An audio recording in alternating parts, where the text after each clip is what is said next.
friends, I'm here with John from LifeBridge Coaching, and we're here in fabulous Central Park in New York City. Thanks for joining me today, John. Sure. So John, tell me in a nutshell, what is life coaching? Life coaching is professional help in which the client has a current problem and they come to us for answers, and we help them guide themselves to a successful plan, strategy to get them out of the current situation they're in. Okay, so is that like shrinking, or is it completely different? No, shrinking, it's far from shrinking. Shrinking is more history-based. This is the problem at hand, and how do we come to a solution to help them with that issue.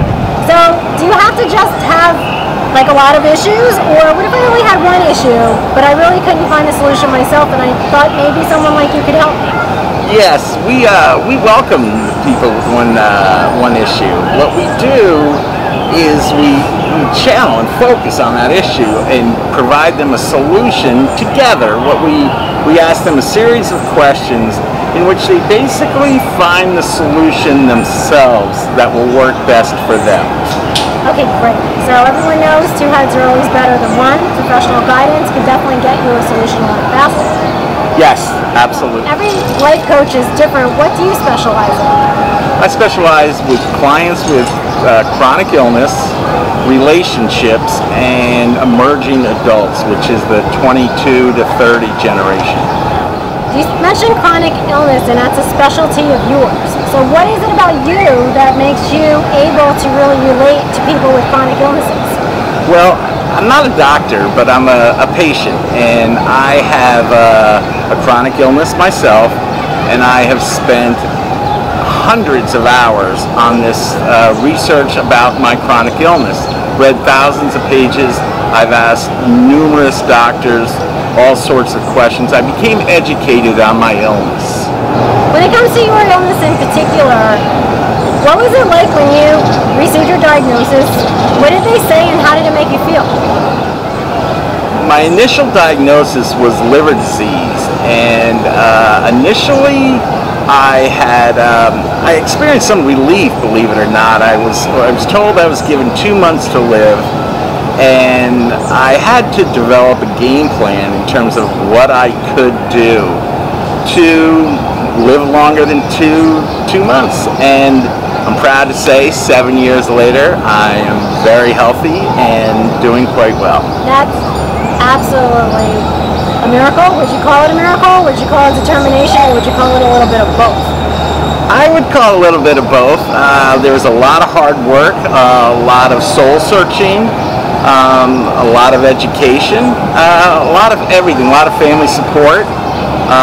Friends, family, they are the reasons that I believe I was able to overcome this type of serious illness. From the time I was diagnosed with liver disease, 1,000 thoughts ran through my mind. There was shock, fear, loneliness, just confusion about everything, about time, and I had to come to terms with it and find out how I could see this in a positive light. And when I began to find the positive in such a daunting task, I got stronger. I got stronger every day. I did things that I knew I could do. There's something to be said for baby steps, and I took millions of baby steps. So through those baby steps and this 7-year journey of survival, I definitely think that makes you qualified to be able to help other people that have also had diagnoses for chronic illnesses. Yes, I'd like to think so, yeah. I want people with chronic illness to know that one of the first feelings you have is being alone, and I work with my clients to let them know that they are not alone in this battle.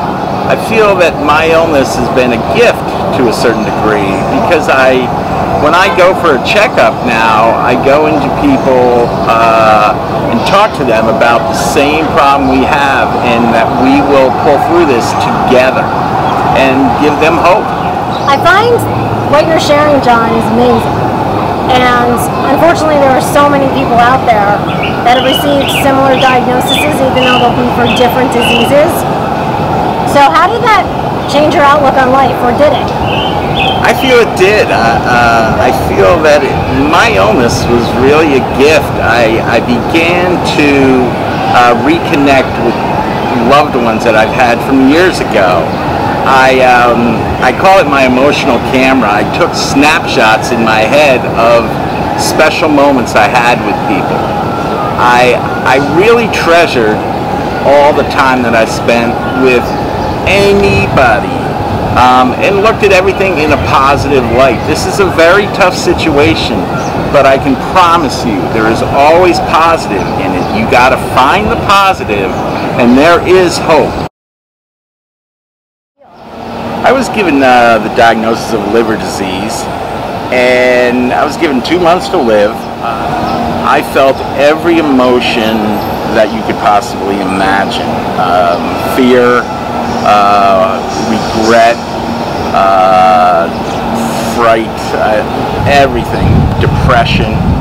I had to deal with this, and 2 months to live is not enough. How could you ever say it is? And as I walked out of the emergency room and walked to my car, I thought about how I could deal with this. And it's ironic that we're in Central Park, because my mom used to walk through Central Park all the time, and she was one of the original Nike posters. She lost her battle to lymphoma, and it was an incredible battle. And I felt that if I could be half as strong as her, I was going to be okay. And that's where I found hope. That walk to my car saved my life, because I put all of my energy, all of my resources, opened all of my closed off emotions, and worked in terms of getting better. There's a point where, as someone who's awaiting a transplant, what people don't know is that you're not just sick and you get one. You actually have to go in front of a team of doctors, of 12 doctors. And they asked me one question: why should we give you an organ? And that, I had to fight for my life. And again, the positive, it's that moments like that have brought me to where I am today. I will always have that fight.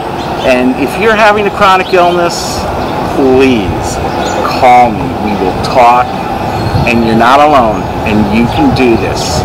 You can do this, whether it's chronic or terminal.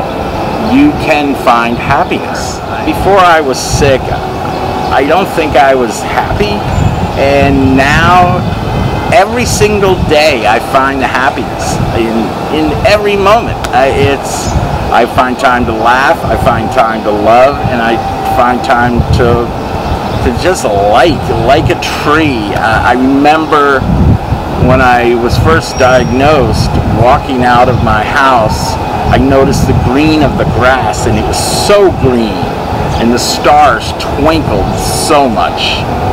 And I never noticed that before. I never took the time to notice the beauty of everything that's out there. And so again, my illness, I believe, is a gift. It's a gift given to me, and I'm going to be okay, and so are you. John, if you had one word of advice for everyone out there, what would it be? Live like you want to be remembered.